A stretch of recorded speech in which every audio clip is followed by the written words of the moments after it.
Have you ever felt bored with your life? You're not struggling, you're not in despair, you're just uninterested? Have you ever woken up and had your first thought be along the lines of, I just need to get through this day and get back here to bed? Have you ever realized that you've had that sentiment for weeks at a time? I think this is a feeling that has been building up in society for a while now, especially with people who are my age. Even though these ruts aren't necessarily unpleasant, it does make life feel pretty bland. For me, I'll notice that this lack of agency and excitement eventually bleeds into all aspects of my life. I'll stick to eating the same 3 meals for dinner. I'll only do workouts that I'm comfortable with. My screen time shoots up, and any form of creative output completely drops to zero. Is this a bad life? Absolutely not. I'm well aware that people out there would kill to have the problems that I have. But all we have is the cards that we're dealt. And if this is a problem that you've had in your life too, I wanted to share some of the things that helped me snap out of these ruts and start to get excited about the present day again. And it starts with accepting an uncomfortable truth.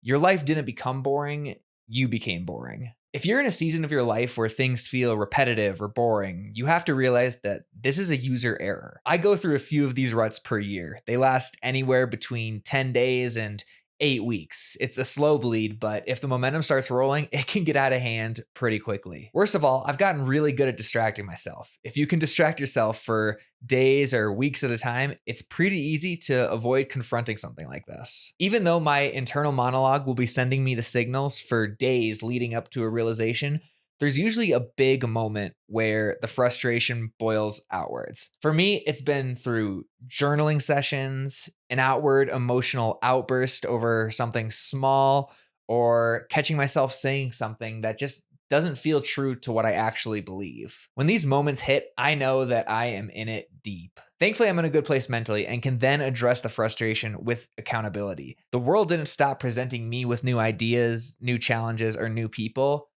I just stopped interacting with them. Nobody is stopping me from chasing the life that I want. I just stopped trying myself. Do I have problems, frustrations, and conflicts that are hard to overcome? Absolutely.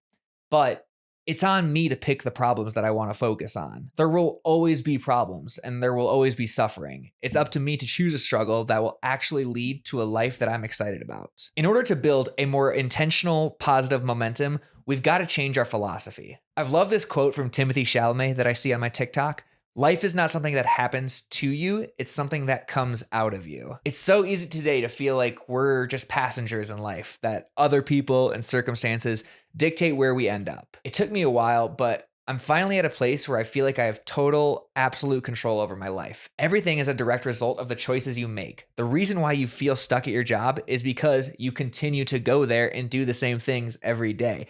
If you really wanted to change your job, you would just stop showing up. Again, this is something that we all inherently claim to know. We're taught it in the Disney movies growing up, and we all repeat it to each other. But there's a big difference between knowing it and believing it. When you actually start to move with the idea that you're in control of everything, then usually that alone can snap you out of a rut. But if I know these things, why is it still so easy for me to fall in these same patterns? And why do I continue to do so to this day? I know it's a cliche to say, but we're constantly being bombarded with a highlight reel of someone else's life. We compare our own mess to the perfectly curated brands of strangers.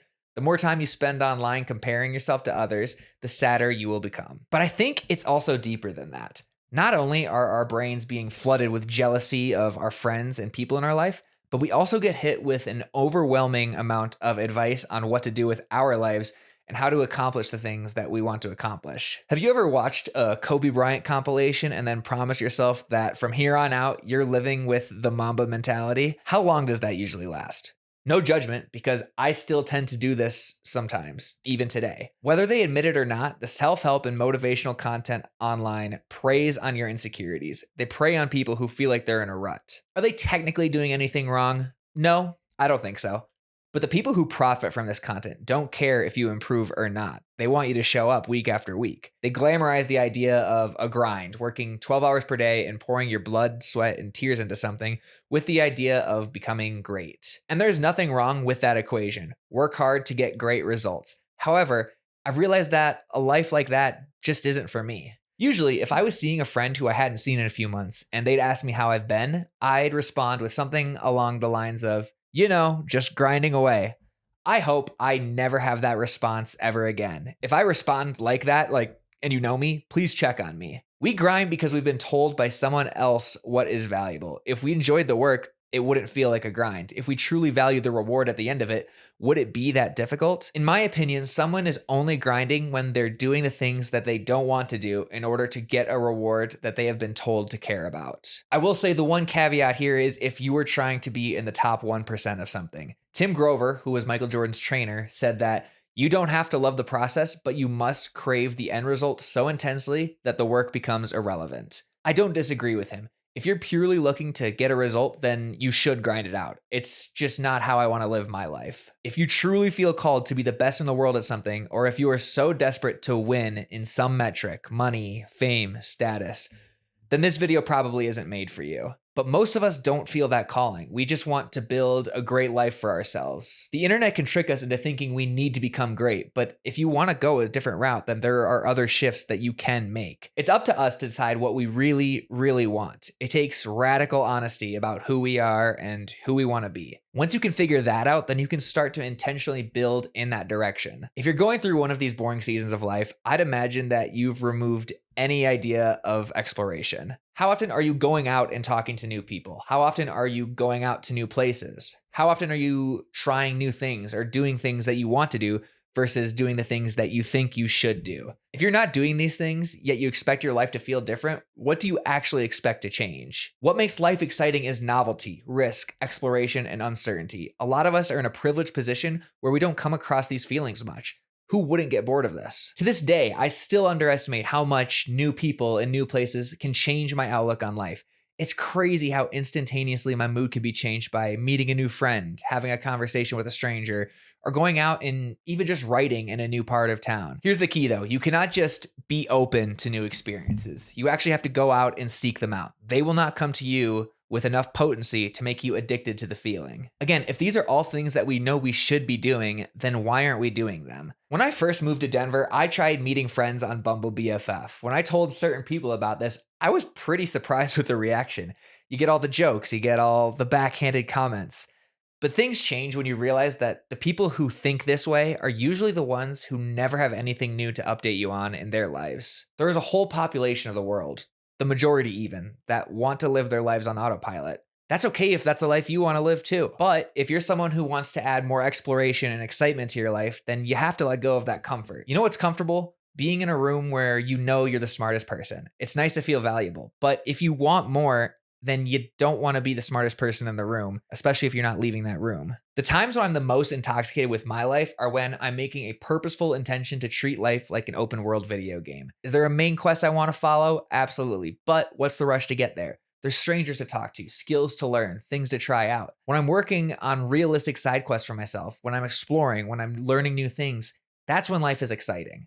I think it comes from the idea of going against your own ego. In the past, I'd stop myself from trying new things because I wasn't sure if it was my thing or not. I was too concerned with a brand that didn't exist and didn't need to. Being able to stay in the present and do things just to do them is the greatest superpower. When I find myself doing things for the reward at the end, then that's when it becomes so easy to burn out. When I'm doing things because they genuinely interest me, and when I focus just on that repetition, not where it fits in the grand scheme of my life brand, then that's when I actually do them and feel good about doing them. If you're still feeling on the edge, here are 4 concrete things that help me keep this philosophy alive inside of me. First, set some realistic yet challenging goals. What could you actually accomplish in 3 months? Something you don't know how to do, but you know you could figure out. Pick 2 to 3 and go all in. It's not going to feel that exciting at first, but when you start to see real progress, then it's the best feeling in the world. Second, talk to people and go to physical spaces. We are put in this game with so many places to see and people to meet. When I'm having my happy days, I'm reaching out to people on LinkedIn.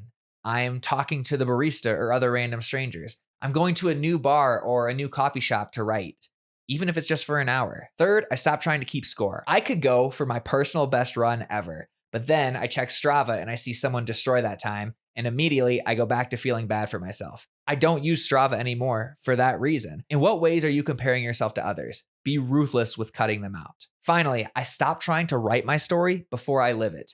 No paths are replicable. Listening to founders tell their success stories is the equivalent of someone telling you how to beat a monster in a video game. Sure, the fundamentals are all right, the weak spots are there, the strengths are there, but unless you're actually doing the thing, you need to be able to know the timing. You need to actually create your own strategy. You need to know how to maneuver on your own. Stories are great for inspiration, but they are not great in terms of education. I used to be a massive fan of this content, and when I listened to it, I would spend hours trying to formulate the perfect plan to get from point A to point Z. This would lead to me not making any progress and jumping ship and trying to start something new anytime there was any sort of discomfort or stagnation. It's impossible to make any progress when you're switching paths every week or so. You just have to live your path and trust yourself. You can only go from point A to point B, and you can never know what point C is until you get to point B. As you can imagine, a lot of this is easier said than done. I still have my boring stretches of life, and I guarantee you that I will in the future. But this is the toolkit that I've developed to help me snap out of these ruts, and I hope it can help you too. In my opinion,